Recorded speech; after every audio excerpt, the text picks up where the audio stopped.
একটি মামলা দায়ের বিধাননগর পুলিশের, 6 জনকে নোটিশ বিধাননগর পুলিশের নোটিশ, শতদ্রু সংস্থার 2 জনকে, ইভেন্ট ম্যানেজমেন্ট সংস্থার 4 জনকেও নোটিশ।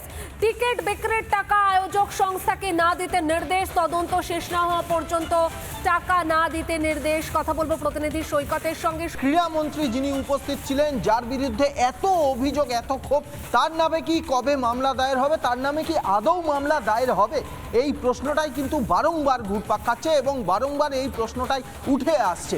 তার কারণ তার যেভাবে তিনি মেসিকে জড়িয়ে থাকা, মেসিকে ঘিরে থাকা, বলতে গেলে তার এবং তার বাহিনীর জন্যই কিন্তু দর্শকরা ঠিকঠাকভাবে মেসিকে দেখতে পারেননি। তাহলে তার এগেনস্টে কি কোনো ধরনের কোনো ব্যবস্থা নেওয়া হবে, এই প্রশ্নটাই ঘুরপাক খাচ্ছে। তবে তোমাকে জানিয়ে রাখি যে আরও একটি মামলা দায়ের করা হয়েছে বিধাননগর পুলিশের তরফ থেকে।